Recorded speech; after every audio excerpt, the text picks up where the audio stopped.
Hello everyone, this is Diksha Rathore and welcome back to my channel. So friends, next question हम इस class में discuss करेंगे जो child development से है और जो प्रिंसिपल हैं चाइल्ड डेवलपमेंट के, तो उनसे रिलेटेड क्वेश्चन भी हम डिस्कस करेंगे। सो जल्दी से वीडियो को लाइक एंड शेयर कर दीजिए और चैनल को सब्सक्राइब कर लीजिए। और ये क्वेश्चन जो है आपके सभी टेट एग्ज़ाम के लिए इंपॉर्टेंट है। तो शुरू कर लेते हैं। आज की क्लास का सबसे पहला क्वेश्चन जो है, निम्नलिखित में से कौन सा बच्चों के संवेगात्मक विकास के लिए सर्वाधिक उपयुक्त है? ऑप्शन है कक्षा कक्ष का प्रजातांत्रिक परिवेश, अध्यापकों की कोई भी सहभागिता नहीं क्योंकि यह माता पिता का कार्य है, कक्षा कक्ष का नियंत्रित परिवेश या कक्षा कक्ष का अधिकारवादी परिवेश। तो बच्चों के संवेगात्मक विकास के लिए जो सर्वाधिक उपयुक्त है, तो यहाँ पर आंसर हमारा राइट हो जाएगा कक्षा कक्ष का प्रजातांत्रिक परिवेश, डेमोक्रेटिक इन्वायरमेंट। और ये पॉजिटिव है, तो फर्स्ट आंसर बिल्कुल सही है। नेक्स्ट क्वेश्चन है, निम्नलिखित में से कौन सी परिस्थिति में बच्चे का संवेगात्मक एवं सामाजिक विकास अच्छे से होगा? ऑप्शन है जब बच्चों को महत्वपूर्ण माना जाए, उसकी भावनाओं का सम्मान किया जाए, बच्चों को अधिक से अधिक पढ़ने को कहा जाए, या बच्चे के कक्षा में अच्छे अंक आए, या जब शिक्षक बच्चों को उनके बौद्धिक स्तर के अनुसार पढ़ाए। तो राइट आंसर हो जाएगा यहाँ पर, देखिए यहाँ पर आंसर सही होगा जब बच्चे को महत्वपूर्ण माना जाए, इम्पोर्टेंट माना जाए और उसकी भावनाओं का, उसकी फीलिंग्स की रिस्पेक्ट की जाए। तो ए आंसर यहाँ पर सही होगा। बच्चे के संज्ञानात्मक विकास हेतु उत्तम स्थान है खेल का मैदान, सभागार, अगला जो ऑप्शन है घर या विद्यालय एवं कक्षा का वातावरण। तो कॉग्निटिव डेवलपमेंट के लिए जो उत्तम स्थान है, तो राइट आंसर हो जाएगा विद्यालय एवं कक्षा का वातावरण। डी आंसर यहाँ पर सही है। आप वीडियो को पॉज कर लिया करो और कितने क्वेश्चन आपके सही होते हैं आउट ऑफ 30 वो मुझे आप कमेंट में बताया करो। ओके, इनमें से कौन सी विशेषता भावनात्मक विकास से जुड़ी हुई नहीं है? भावना शारीरिक परिवर्तन से जुड़ी है, भावना जन्म के तुरंत बाद आ जाती है, भावनाओं का तीव्र रूप बचपन में देखा जाता है, या भावना शारीरिक विकास से जुड़ी हुई नहीं है। तो जो विशेषता भावनात्मक विकास से जुड़ी हुई नहीं है, तो राइट आंसर हो जाएगा भावना जो है शारीरिक विकास से जुड़ी हुई नहीं है। डी आंसर यहाँ पर सही है। नेक्स्ट क्वेश्चन है, निम्नलिखित में से कौन सा बच्चों के संवेगात्मक विकास के लिए सर्वाधिक उपयुक्त है? ये क्वेश्चन रिपीट है। जैसा कि हमने बताया था आपको कि कक्षा कक्ष का प्रजातांत्रिक परिवेश यानी डेमोक्रेटिक इन्वायरमेंट जो है बच्चे के इमोशनल डेवलपमेंट के लिए इम्पोर्टेंट होता है ना, जहाँ पर बच्चे की जो फीलिंग्स है ना उनको उसको जो है समझा जाता है ना, उसका सम्मान किया जाता है। तो ए आंसर यहाँ पर सही है। नेक्स्ट क्वेश्चन है, छात्रों में अच्छे नागरिक के गुण कैसे समाहित किए जा सकते हैं? ऑप्शन है उन्हें अच्छी नागरिकता पर भाषण देकर, उन्हें राष्ट्रीय नायकों से परिचित कराकर, उन्हें कतिपय सामुदायिक सेवा कार्य आवंटित करके, या उन्हें भारतीय संविधान से परिचित कराकर। तो अच्छे नागरिक के गुण कैसे होते हैं बच्चों में? जब डियर बच्चों को ना हम सोशल वर्क में ज़्यादा हम उनको पार्टिसिपेट कराते हैं, है ना, रिस्पॉन्सिबिलिटी देते हैं, ताकि बच्चे जो हैं, जैसे कोई भी अगर बाहर कोई इश्यू होता है तो बच्चों को हम लेके जाते हैं कि देखो यहाँ पर आप उनके मुद्दों से संवेदनशील हो, उनके मुद्दों से आप जो है उनके मुद्दों को आप समझो, है ना। तो अच्छे नागरिक के गुण तो तभी पैदा होते हैं बच्चे में, है ना। हर एक सिचुएशन को उनको बताना कि कैसे इसको सोल्व करना है ना। जो सामुदायिक कार्य होते हैं हर फेस्टिवल में उनको लेके जाना, तो ये होते हैं अच्छे नागरिक के गुण। ठीक है, तो इस तरह से बच्चों में अच्छे नागरिकता के गुण विकसित होते हैं। तो सी आंसर यहाँ पर हमारा सही है। नेक्स्ट क्वेश्चन है, चरित्र का विकास होता है इच्छा शक्ति द्वारा, बर्ताव एवं व्यवहार द्वारा, नैतिकता द्वारा, उपरोक्त सभी के द्वारा।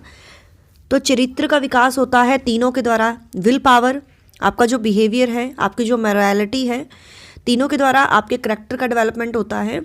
तो आंसर यहाँ पर सही हो जाएगा डी आंसर। नेक्स्ट क्वेश्चन जो है, निचली कक्षाओं में खेल की शिक्षण विधि जिस पर आधारित है वह है शारीरिक शिक्षा कार्यक्रम, शिक्षण की विधियों के सिद्धांत, विकास और वृद्धि के मनोवैज्ञानिक सिद्धांत, या शिक्षण के समाजशास्त्रीय सिद्धांत। तो राइट आंसर हो जाएगा वृद्धि एवं विकास के मनोवैज्ञानिक सिद्धांत। सी आंसर सही है। अगला क्वेश्चन जो है, निचली कक्षाओं में शिक्षण की खेल पद्धति मूल रूप से आधारित होती है। जस्ट अभी हमने डिस्कस किया है यही क्वेश्चन, है ना, वृद्धि एवं विकास के मनोवैज्ञानिक सिद्धांतों पर। क्लियर? सेकंड आंसर जो है हमारा बिल्कुल सही है। नेक्स्ट क्वेश्चन है, निम्नलिखित कथनों में से कौन सा विकास एवं अधिगम के बीच संबंध को सही तरीके से सूचित करता है? अधिगम विकास का ध्यान किए बिना घटित होता है। विकास एवं अधिगम अंत संबंधित और अंत निर्भर होते हैं। अधिगम की दर विकास की दर से काफ़ी अधिक होती है, या विकास एवं अधिगम संबंधित नहीं है।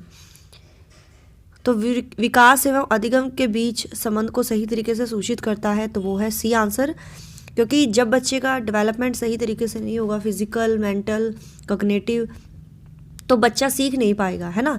तो आपस में अंत संबंधित होते हैं और अंत निर्भर होते हैं, एक दूसरे पर डिपेंड होते हैं। तो सी आंसर बिल्कुल सही है। यदि छात्र अधिकांशत कार्य स्वयं के हाथों से करेगा तो छात्रों में शारीरिक शक्ति बढ़ती है, मानसिक शक्ति बढ़ती है, परिश्रम करने की भावना जागृत होती है, या आत्मनिर्भरता पैदा होती है। जब बच्चा ज़्यादातर काम खुद के हाथों से करेगा तो बच्चा सेल्फ डिपेंड होगा, है ना, आत्मनिर्भर होगा, तो आत्मनिर्भरता बढ़ती है। ठीक है डियर, मतलब कि कॉन्फिडेंस लेवल हाई होता है। तो डी आंसर बिल्कुल सही है। नर्सरी कक्षा में शुरुआत करने के लिए कौन सी विषय वस्तु सबसे अच्छी है?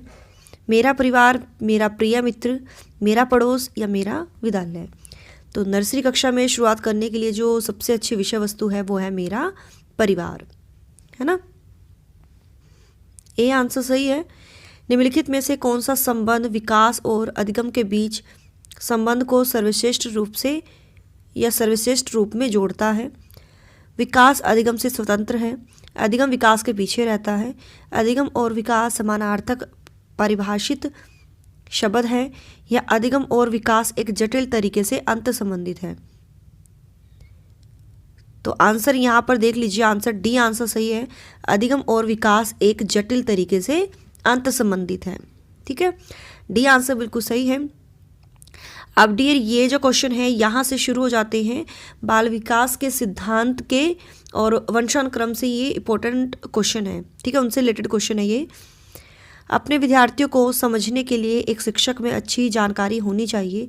बाल मनोविज्ञान की, बच्चों को समझने की प्रवृत्ति की, विषय वस्तु के प्रति विद्यार्थियों के मत की, या उपरोक्त सभी की। 194 में आंसर राइट हो जाएगा डी आंसर, उपरोक्त सभी की। ठीक है, डी आंसर बिल्कुल सही है। नेक्स्ट क्वेश्चन है, बाल विकास की परिभाषा का अध्ययन क्षेत्र है जो, ऑप्शन देख लीजिए, मानवीय सामर्थ्यों में परिवर्तन का परीक्षण करता है, जीवन अवधि के दौरान व्यवहार की व्याख्या ढूंढेगा, बच्चों की वयस्क तथा वरिष्ठ नागरिकों के साथ तुलना करेगा, या किसी बच्चे के संज्ञानात्मक, सामाजिक तथा दूसरे सामर्थ्यों के क्रमिक विकास के लिए उत्तरदायी होगा। 195 में आंसर, तो आंसर सही हो जाएगा यहाँ पर डी आंसर। ठीक है, डी आंसर बिल्कुल सही है। अगला क्वेश्चन है, विकास के परिप्रेक्ष्य में समय के साथ होने वाले परिवर्तन में निम्न में क्या शामिल है? रूप, दर, अनुक्रम, या ये सभी। तो आंसर राइट हो जाएगा यहाँ पर दर। ठीक है, परिवर्तन में जो शामिल होता है समय के साथ वो दर होती है। बी आंसर यहाँ पर बिल्कुल सही है। बाल मनोविज्ञान के आधार पर कौन सा कथन सर्वोत्तम है? सारे बच्चे एक जैसे होते हैं, प्रत्येक बच्चा विशिष्ट होता है, कुछ बच्चे विशिष्ट होते हैं, कुछ बच्चे एक जैसे होते हैं। तो अकॉर्डिंग टू चाइल्ड साइकोलॉजी हर बच्चा जो है स्पेशल होता है, हर बच्चा विशिष्ट होता है। क्लियर? बी आंसर यहाँ पर सही है। बाल मनोविज्ञान का केंद्र बिंदु है अच्छा शिक्षक, बालक, शिक्षण प्रक्रिया, या विद्यालय। तो केंद्र बिंदु कौन होता है बाल मनोविज्ञान में? तो बालक से रिलेट कर सकते हो आप, बाल से बालक। बी आंसर सही है। बाल मनोविज्ञान के अनुसार शिक्षा के क्षेत्र में मुख्य स्थान है बालक का, अध्यापक का, अभिभावक का, या प्रशासक का। तो शिक्षा के क्षेत्र में मुख्य स्थान किसका होता है डियर? ऑब्वियस सी बात है, बच्चे का इंपॉर्टेंट रोल होता है ना। तो राइट आंसर हो जाएगा ए आंसर। केस अध्ययन विधि के संबंध में क्या सही नहीं है, यानी केस स्टडी मेथड जो होता है यह एक वैज्ञानिक विधि है, यह विधि बहुत जटिल होती है, यह सरल और सस्ती होती है, या यह कारण का पता लगाकर समस्याओं का निदान करती है। सही नहीं है वो बताना है। तो 200 का आंसर सही हो जाएगा। यह विधि बहुत जटिल होती है, ठीक है, ये सही नहीं है। तो बी आंसर बिल्कुल सही है, क्योंकि डियर ये सरल होती है। सस्ती कह सकते हैं हम कि भाई उसको एक पेज पर जो है डिफाइन करते हैं हम, है ना, केस स्टडी जो बनाते हैं हम, ठीक है। बी आंसर बिल्कुल सही है। कक्षा का एक शरारती बच्चा अन्य छात्रों को परेशान करता है। एक अध्यापक को उसकी समस्या का कारण जानने हेतु किस विधि का प्रयोग करना चाहिए? सर्वेक्षण विधि, व्यक्तिगत अध्ययन विधि, प्रायोगिक विधि या पर्यवेक्षण विधि? तो ये है इंडिविजुअल, उस पर स्टडी करनी है, तो व्यक्तिगत अध्ययन विधि। बी आंसर यहाँ पर सही है। जब विकासवादी सामान्य परिवर्तनों का अध्ययन करते हैं तो सभी मनुष्यों के लिए विशिष्ट है, जो सभी मनुष्यों के लिए विशिष्ट है, तो इसे डैश के रूप में जाना जाता है। निर्देशात्मक विकास, भावसूचक, आइडियोग्राफिक विकास, अनौपचारिक विकास या औपचारिक विकास?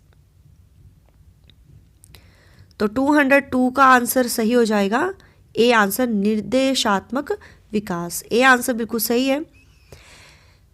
फिल करना है वह विधि जिसमें किसी व्यक्ति को उसकी वृद्धि के दौरान एक परिवर्तनशील अवधि के लिए समान व्यक्ति का प्रेक्षण और मापन करते हुए अध्ययन किया जाता है। मिश्रित विधि, अनुदैर्ध्य विधि, क्रॉस अनुभागीय या विस्तारित विधि?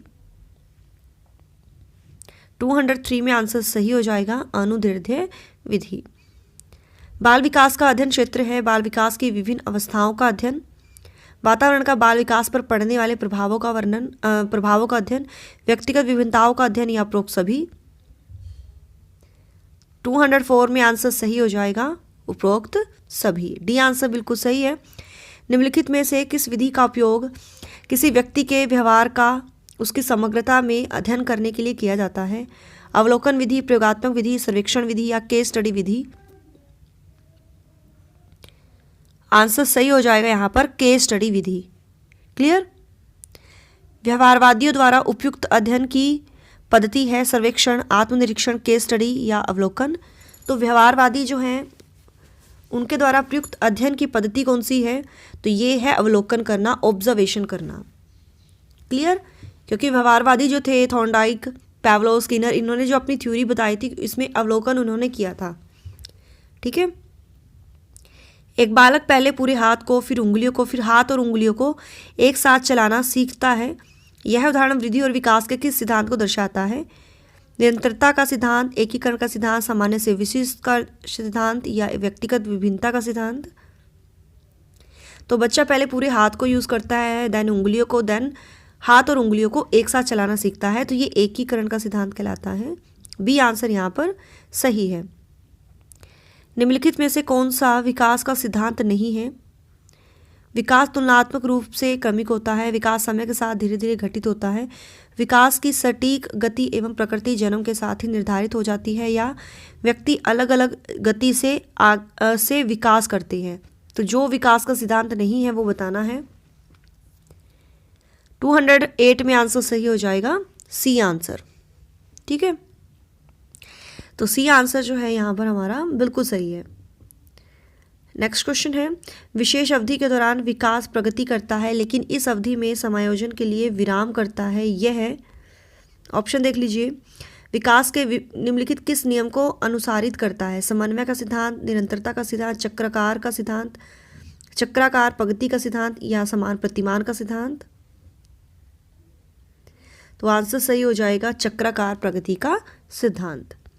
और ये हमारा लास्ट क्वेश्चन है जिसका आंसर आप सभी को कमेंट में देना है। प्रत्येक अधिगमकर्ता अद्वितीय होता है, अर्थात कोई भी दो अधिगमकर्ता उनकी योग्यताओं, रुचियों तथा कौशलों में समान नहीं होते। अधिगमकर्ताओं में कोई भी उभयनिष्ठ गुण नहीं होते, न ही वे उभयनिष्ठ लक्ष्यों को बांटते हैं। सभी अधिगमकर्ताओं के लिए एक उभयनिष्ठ पाठ्यचर्या संभव नहीं है, या एक विषमांगी कक्षा में सभी अधिगमकर्ताओं की क्षमता को विकसित करना असंभव है। तो देख लीजिए ध्यान से, और इसका आंसर आप सभी को कमेंट में करना है। आपके अकॉर्डिंग जो भी आंसर होगा वो आप लिखिएगा, क्विज आंसर, देन उसका आप आंसर दीजिए। ठीक है, तो मिलते हैं डियर नेक्स्ट क्लास में। So thanks for watching my video, do like share and subscribe my YouTube channel. Till then bye bye, रब रखा, जय भोलेनाथ।